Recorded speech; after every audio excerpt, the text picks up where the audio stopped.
Merinding, penghancuran ibu kota utama NATO dalam target Rusia. Barat bersiaplah.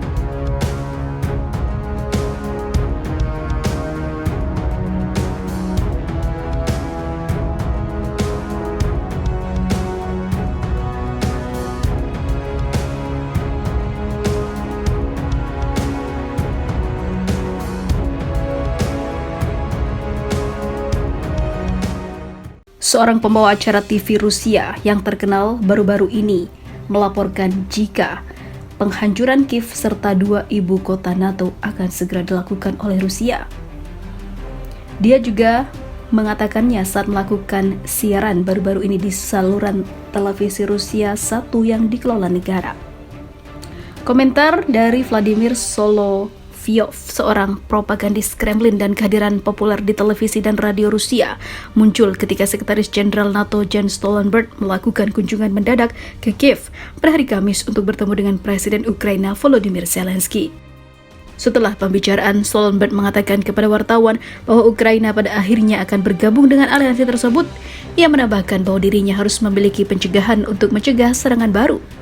Perang di Ukraina dimulai pada 24 Februari 2022 ketika pasukan Presiden Rusia Vladimir Putin melancarkan invasinya. Selama diskusi siaran baru-baru ini dengan pakar Rusia lainnya, Solovyov berbicara tentang perang yang terjadi di wilayah kami. Menurut klip terjemahan yang diposting di Twitter oleh Anton Gerashenko, penasihat Menteri Dalam Negeri Ukraina, Belgorod sedang ditembaki, kata Solovyov. Meskipun tidak jelas apakah dia mengacu pada bom yang dijatuhkan di kota Rusia yang kemudian dikatakan oleh militer negaranya secara tidak sengaja dijatuhkan dari salah satu pesawat tempurnya sendiri. Dia kemudian berbicara tentang Donetsk yang dikupas. Meskipun kota itu berada di wilayah Donetsk, Ukraina yang saat ini diduduki oleh pasukan Rusia, pada September 2022 lalu, Putin memproklamasikan aneksasi wilayah Donetsk bersama dengan 3 wilayah pendudukan lainnya, Kherson, Luhansk, dan juga Zaporizhia. Menurut Solovyov, kota-kota yang dikupas akan membenarkan serangan ke ibu kota Ukraina, Polandia, dan Jerman. 3 negara itu akan menjadi negara pertama yang dihancurkan Rusia karena terlalu ikut campur terlalu dalam pada konflik atau invasi Ukraina. Itulah mengapa perlu penghancuran Kiev, Warsawa, dan Berlin, kata Solovyov. Sesuai terjemahan Gerashenko seperti dikutip dari Newsweek pada minggu kemarin. Tamu lain di acara dengan cepat menyela bahwa penghancuran kota dapat dilakukan tanpa menggunakan senjata nuklir. Jadi kamu tidak suka nuklir, kata Solovyov. Kamu tidak keberatan untuk menghancurkan tapi tanpa kata nuklir? Oke, baik, kamu tidak menyukainya, tapi aku menyukainya, ucapnya. Departemen Luar Negeri Amerika Serikat mengatakan Solovyov menyebarkan disinformasi dari Kremlin dan tahun lalu menulis situsnya dalam daftar tokoh-tokoh terkenal yang diidentifikasi terlibat dalam propaganda Rusia bahwa Solovyov mungkin propagandis Kremlin yang paling energik saat itu, ungkapnya. Seperti diketahui, Solovyov dikenal karena membuat ancaman yang berani seperti mengatakan Rusia harus melancarkan serangan nuklir ke negara manapun yang akan berusaha menahan Putin atas surat perintah penangkapan yang dikeluarkan oleh Pengadilan Kriminal Internasional atau ICC pada bulan Maret lalu atas dugaan kejahatan perang. Dia juga telah berkali-kali mengadvokasi Moskow untuk menggunakan kemampuan nuklirnya melawan negara-negara yang mendukung Ukraina. Gawat, Amerika Serikat dan NATO ketar-ketir karena Rusia pakai nuklir taktis di perang Ukraina. Amerika Serikat dan Pakta Pertahanan Atlantik Utara atau NATO khawatir dan was-was terhadap apa yang telah dilakukan Rusia, yaitu ternyata memakai nuklir taktisnya dalam perang di Ukraina. Rusia bukan hanya menyerang Ukraina, namun para sekutu dari Ukraina sendiri seperti AS dan juga negara-negara NATO yang sangat sombong. Kini aliansi tersebut terus waspada dalam situasi ini. Dikutip dari Kompas.com yang dilansir dari Reuters, Wakil Menteri Luar Negeri Amerika Serikat Wendy Sherman memberikan penjelasan dalam pidato pembukaan konferensi kontrol senjata tahunan NATO di Washington. Hal yang paling penting dilakukan Barat adalah tetap berhati-hati, ungkapnya. Sangat penting untuk tetap waspada terhadap hal ini, sebagaimana dilansir Reuters.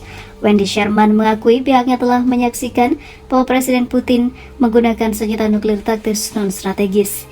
Kita semua telah menyaksikan dan khawatir bahwa Vladimir Putin akan menggunakan apa yang dianggap sebagai senjata nuklir taktis non-strategis atau menggunakan beberapa efek demonstrasi untuk meningkat, tetapi dalam eskalasi risiko yang terkelola, kata Sherman. Hal ini ditandai penempatan senjata tersebut dilakukan Rusia di Belarus. Wakil Menteri Luar Negeri Amerika Serikat menyampaikan pengerahan senjata nuklir taktis Rusia di Belarus merupakan upaya Putin untuk menyampaikan ancaman lebih nyata dengan cara yang terkelola pada Barat.